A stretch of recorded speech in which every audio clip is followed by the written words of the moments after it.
ഉരുൾപൊട്ടലുണ്ടായ ചൂരൽമല സന്ദർശിച്ച് ലോക്സഭാ പ്രതിപക്ഷ നേതാവ് രാഹുൽ ഗാന്ധിയും എഐസിസി ജനറൽ സെക്രട്ടറി പ്രിയങ്ക ഗാന്ധിയും ഇരുവരും ദുരിതാശ്വാസ ക്യാമ്പുകൾ സന്ദർശിക്കും.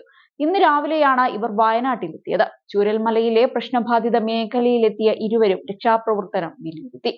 സൈന്യം നിർമ്മിച്ച ബെയ്ലി പാലത്തിന് സമീപത്തെ താൽക്കാലിക പാലത്തിലൂടെ ഇരുവരും പുഴയുടെ മധ്യഭാഗത്തെത്തി സാഹചര്യങ്ങൾ നിരീക്ഷിച്ചു.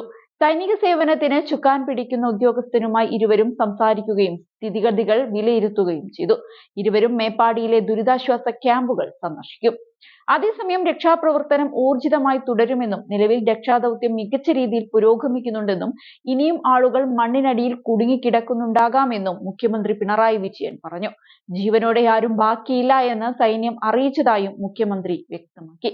എന്നാൽ തിരച്ചിൽ തുടരുമെന്നാണ് അദ്ദേഹം പറയുന്നത്. ചാലിയാർ പുഴയിലും മൃതദേഹങ്ങൾക്കായി പരിശോധന നടത്തും. ദുരിതബാധിതരെ പുനരധിവസിപ്പിക്കാനുള്ള നടപടി സ്വീകരിക്കും. ഇപ്പോൾ പ്രധാന ശ്രദ്ധ രക്ഷാപ്രവർത്തനത്തിലാണ്. ദുരിതാശ്വാസ ക്യാമ്പ് അല്പദിവസം കൂടി തുടരും. ക്യാമ്പിൽ കഴിയുന്നവരുടെ സ്വകാര്യത മാനിക്കണം. മാധ്യമപ്രവർത്തകർ ക്യാമ്പിനുള്ളിലേക്ക് കയറരുത് എന്നും വിവരങ്ങൾ അറിയാനും പങ്കുവയ്ക്കാനും പുറത്തുനിന്ന് റിപ്പോർട്ട് ചെയ്യണമെന്നും അദ്ദേഹം ആവശ്യപ്പെട്ടു. വ്യത്യസ്ത കുടുംബങ്ങളിൽ നിന്നുള്ളവരുടെ സ്വകാര്യത സൂക്ഷിക്കാനാവും വിധം ക്യാമ്പുകളിൽ ക്രമീകരണം ഏർപ്പെടുത്തും. ക്യാമ്പിനകത്ത് കുടുംബാംഗങ്ങളെ മാത്രമേ പ്രവേശിപ്പിക്കൂ. ക്യാമ്പിനകത്ത് ജനപ്രതിനിധികളും ഉദ്യോഗസ്ഥരും നല്ല നിലയിൽ പ്രവർത്തിക്കും. ക്യാമ്പിലുള്ള കുട്ടികളുടെ വിദ്യാഭ്യാസത്തിന് പ്രഥമ പരിഗണന നൽകും. കുട്ടി എവിടെയാണോ അവിടെ ഇരുന്നു കൊണ്ട് തന്നെ പഠിപ്പിക്കുന്ന സാഹചര്യം ഉണ്ടാക്കും. അത് വിദ്യാഭ്യാസ വകുപ്പും തദ്ദേശ സ്വയംഭരണ വകുപ്പും ചേർന്ന് ചെയ്യും. പെട്ടെന്ന് സ്കൂളിലേക്ക് പോകാനാകുന്ന സാഹചര്യമില്ല. ദുരന്തബാധിതരുടെ മാനസികാഘാതം പ്രതീക്ഷിക്കാവുന്നതിന് അപ്പുറമാണ്. എല്ലാവർക്കും കൗൺസിലിംഗ് നൽകും. കൂടുതൽ പേരെ ദൗത്യത്തിന്റെ ഭാഗമാക്കുമെന്നും മുഖ്യമന്ത്രി പറഞ്ഞു. ദുരിതാശ്വാസത്തിന് നേരിട്ട് സഹായവുമായി ആരും വരരുത്.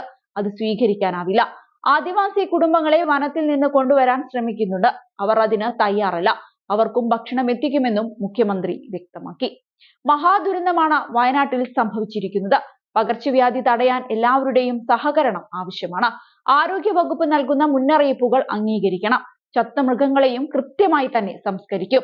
നിലവിൽ 12 മന്ത്രിമാർ വയനാട്ടിലുണ്ട്. എല്ലാവരും ഇവിടെ തുടരുന്നത് പ്രായോഗികമല്ല.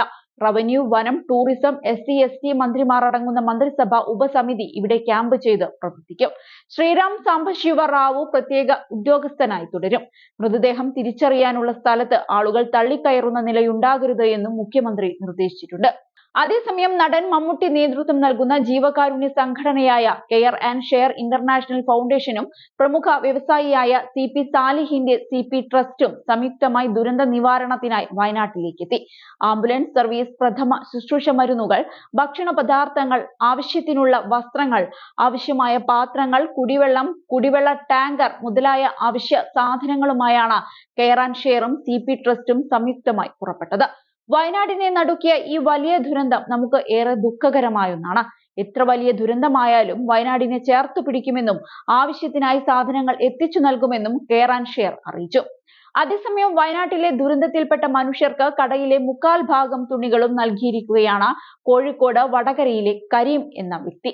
അടുത്തുള്ള കടകളിൽ നിന്നും തുണികളും പായകളും അവശ്യ സാധനങ്ങളും വാങ്ങി മകനൊപ്പം കരീം വയനാട്ടിലേക്ക് തിരിച്ചു. ദുരിതാശ്വാസ ക്യാമ്പുകളിലെത്തി അധികൃതരെ സാധനങ്ങൾ ഏൽപ്പിച്ചു. ഇതുപോലെ ആയിരങ്ങളാണ് വയനാടിന് കരുതലായി എത്തിയിരിക്കുന്നത്.